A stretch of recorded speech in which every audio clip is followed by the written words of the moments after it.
আচ্ছা ঠিক আছে মিনা, তুমি আমার শরীর থেকে কিছু অংশ খেয়ে তুমি তোমার তিনটি ইচ্ছা বলতে পারো। এরপর মিনা জাদু কাঁঠাল থেকে কিছু অংশ খায়, আর খাওয়ার পরপরই কাঁঠালটি আবার আগের মতো হয়ে যায়। কাঁঠাল,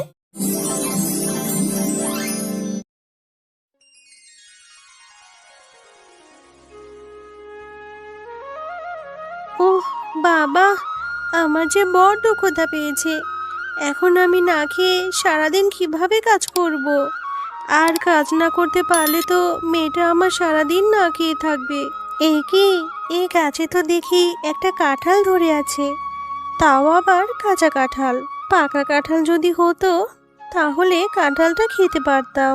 কাঁঠালটা উপরে কাঁচা দেখতে হলেও ভিতরে তুমি ঠিকই পাকা পাবে। আর কাঁঠালটা তো তুমি পেরে খেতে পারো শিয়ালিনী। এ কি গাছ, তুমি দেখি কথা বলতে পারো?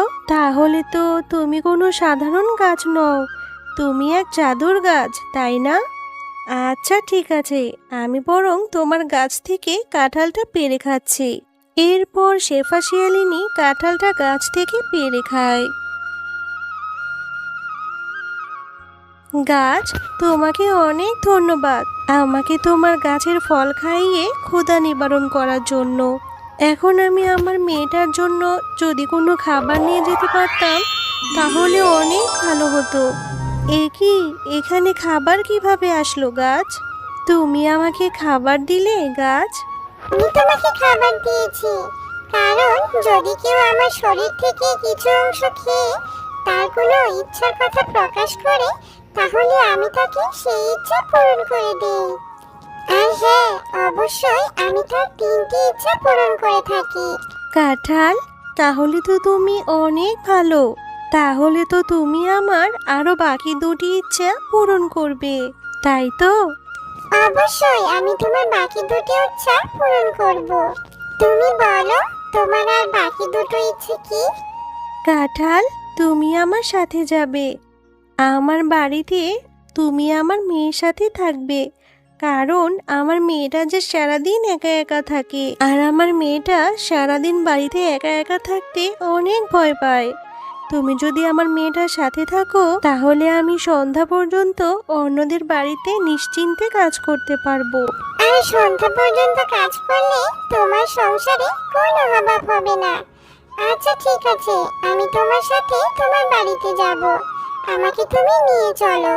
এরপর শেফা তার জাদুর কাঁঠালটি নিয়ে বাড়ি চলে আসে। মা, তুমি আজ কাজে যেতে না যেতেই খাবার আর কাঁঠাল নিয়ে বাড়ি ফিরে আসলে যে, এত টাকা তুমি কোথায় পেলে মা? এরপর শেফা শিয়ালিনী মিনাকে সব কথা খুলে বলে, আর এই সব কথা শুনে মিনা খুব খুশি হয়ে যায়। কাঁঠাল, তুমি যদি আদেশ করো তাহলে আমি তোমার শরীর থেকে কিছু অংশ খেয়ে আমার তিনটি ইচ্ছের কথা তোমাকে বলতে চাই। আচ্ছা ঠিক আছে মিনা, তুমি আমার শরীর থেকে কিছু অংশ খেয়ে তুমি তোমার তিনটি ইচ্ছা বলতে পারো। এরপর মিনা জাদু কাঁঠাল থেকে কিছু অংশ খায়, আর খাওয়ার পরপরই কাঁঠালটি আবার আগের মতো হয়ে যায়। কাঁঠাল, তোমার শরীর তো আবার আগের মতো হয়ে গেছে। কি অদ্ভুত জাদু জানো তুমি কাঁঠাল। যাই হোক কাঁঠাল, এবার তুমি আমার ইচ্ছে তিনটি পূরণ করো তো। কাঁঠাল, আমার দুটি বন্ধু আছে, মুন্নি ও টুম্পা। তুমি আমার বন্ধুদের জন্য এক বক্স চকলেট দাও তো। এই কথা বলার সাথে সাথে জাদুর কাঁঠাল জাদু করে এক বক্স চকলেট নিয়ে আসে, আর মিনা সেগুলো নিয়ে তার বন্ধুদের বাড়িতে চলে যায়। টুম্পা, এই টুম্পা, দেখ আমি তোর জন্য চকলেট নিয়ে এসেছি। ও মা, এ তো সত্যি রে মিনা, তুই দেখি আমার জন্য সত্যি সত্যি চকলেট নিয়ে এসেছিস। তা চকলেট কেনার মতো এত টাকা তুই কোথায় পেলি মিনা? নিশ্চয় তোর মা শেফালি কাজে গিয়ে চুরি করেছে। তোদের তো খাবার কিনারই টাকা নেই, আর সেখানে এক বক্স চকলেট নিয়ে এসেছিস। এই মিনা, সত্যি করে বল তো, কুড়িয়ে নিয়ে এসেছিস না তো? না ভাগিনী কাকি, তুমি যেটা ভাবছো সেটা নয়, আমি ভালো চকলেটই নিয়ে এসেছি। এরপর মিনা বাঘিনীকে সকল ঘটনা খুলে বলে। আর ঘটনা শুনে বাঘিনীর মনে লোভ জন্মাতে থাকে। ও, এই ব্যাপার, তাহলে তো ভালোই হয়েছে। আমরা যদি কোনো বিপদে পড়ি তাহলে ওই জাদুর কাঁঠাল থেকে আমরা সব সাহায্য নিতে পারবো। হ্যাঁ বাঘিনী কাকি, তুমি ঠিকই বলেছ। আচ্ছা ঠিক আছে কাকি, আমি তাহলে এখন আসি।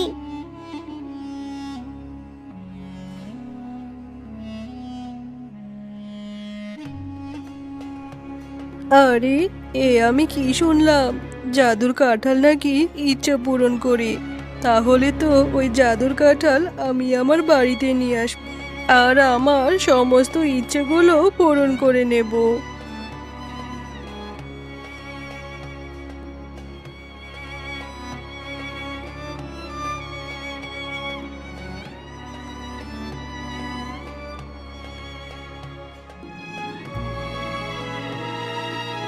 এই শেফা, কোথাও যাচ্ছিস নাকি রে?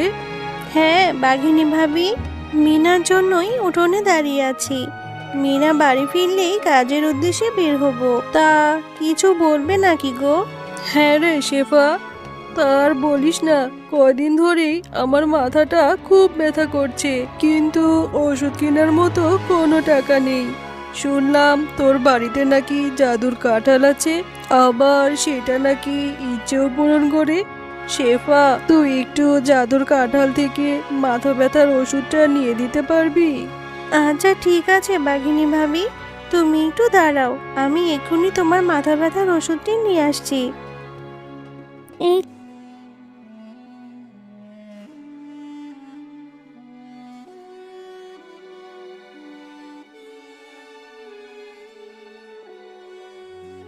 এই কি বাঘিনী কাকি, তুমি এভাবে ঘরের দিকে উকি দিচ্ছ কেন? আরে মিনা, তোর মা আমার জন্য কাঁঠালের কাছ থেকে ওষুধ আনতে গেছে, আমি সেটাই দেখছিলাম। এই নাও বাঘিনী ভাবি, তোমার ওষুধ। মা মিনা, তুই তাহলে কাঁঠালের সাথে খেলা কর, আমি তাহলে কাজে গেলাম। এই কথা বলে শেফা শিয়ালিনী কাজের উদ্দেশ্যে বাড়ি থেকে বের হয়। মা মিনা, আমি একটু টুম্পার নানা বাড়িতে যাচ্ছি, তুই একটু টুম্পাকে ডেকে নিয়ে আয় তো। আমার খুব মাথা ব্যথা করছে, তাই আর বাড়িতে যেতে ইচ্ছে করছে না। ঠিক আছে কাকি, আমি এখনই যাচ্ছি টুম্পাকে ডাকতে। এই কথা বলে মিনা টুম্পাকে ডাকতে যায়, আর সেই সুযোগে বাঘিনী মিনাদের ঘরে ঢুকে কাঁঠাল থেকে কিছু অংশ খেয়ে কাঁঠালটা নিয়ে বেরিয়ে যায়।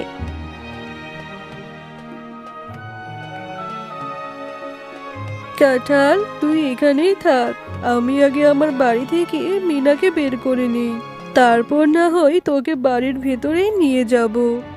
এই মিনা, আমার মাথা ব্যথা সেরে গিয়েছে, তাই এখন আমি আর টুম্পার নানি বাড়িতে যাব না, তুই এখন বাড়িতে ফিরে যা। এরপর মিনা তার বাড়িতে ফিরে যায়। আরে ভাবি, আপনি এই কাঁঠালটি কোথায় পেলেন?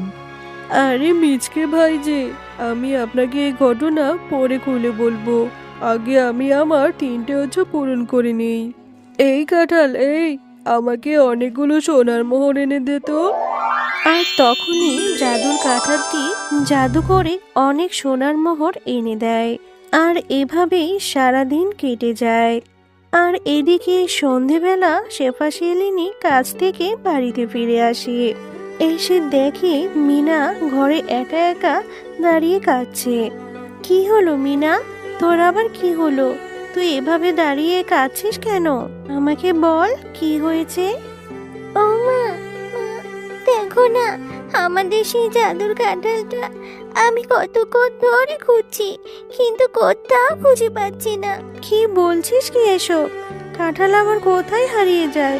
চল তো দেখি গাছটির কাছে গিয়ে পাই কি না।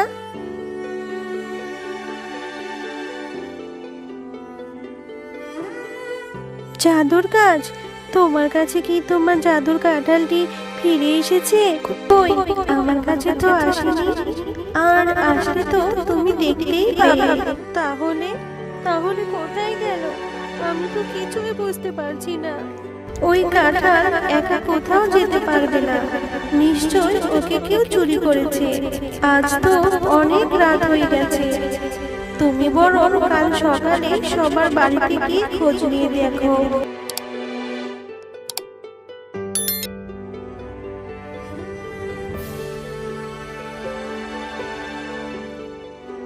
আর এদিকে বাঘিনী জাদুর কাঁঠালের কাছ থেকে অনেক সোনা দানা হিরে মোহর নিয়ে নেয়। এই জাদুর কাঁঠাল, এবার আমাকে একটি বিশাল বড় বাড়ি করে দে তো। শয়তান বাঘিনী, তোর 3টি ইচ্ছে আমি পূরণ করেছি, আর কোনো ইচ্ছে আমি তোর পূরণ করব না। কিন্তু তুই তো সেবার 3টা ইচ্ছেরও বেশি পূরণ করেছিস, তাহলে আমি কি করেছি? আমার ইচ্ছে কেন পূরণ করছিস না? শেফা শিয়ালিনী অনেক ভালো, তাই আমি ওর আরো ইচ্ছা পূরণ করব। কিন্তু তুই একটা লোভী, আমি তোর আর কোনো ইচ্ছে পূরণ করব না। তুই আমাকে চুরি করে এনেছিস তোর ইচ্ছে পূরণ করার জন্য। তুই অনেক লোভী, তোর এই লোভের শাস্তি তোকে আমি দেব। তোকে আমি যা যা দিয়েছি সব কেড়ে নেব। আর এই নে, এবার মজা বোঝ এখন। ওরে বাবা রে বাবা, ওরে মা রে, আমাকে বাঁচা, আমি তো মরে গেলাম। আমার ভুল হয়ে গেছে জাদুর কাঁঠাল, আমাকে ক্ষমা করে দাও। জাদুর কাঁঠাল, আমাকে ছেড়ে দাও, আমি আর কখনো লোভ করব না, আমার ঘের শিক্ষা হয়েছে। আরে কাঁঠাল, তুমি এখানে? আমি ঠিক ভেবেছিলাম বাঘিনী ভাবি তোমাকে চুরি করে এনেছে এখানে। ছি ছি বাঘিনী ভাবি, তোমার এত লোভ, শেষে কিনা তুমি আমার বাড়ি থেকে আমার জাদুর কাঁঠাল চুরি করে আনলে। চলো কাঁঠাল, আমরা বরং বাড়ি ফিরে যাই। এরপর শেফালি তার জাদুর কাঁঠালটি নিয়ে বাড়ি ফিরে আসে। হ্যালো বন্ধুরা, গল্পটি ভালো লেগে থাকলে চ্যানেলটি সাবস্ক্রাইব করে দিবেন এবং পাশে থাকা বেল আইকনে প্রেস করে আমার পাশেই থাকবেন।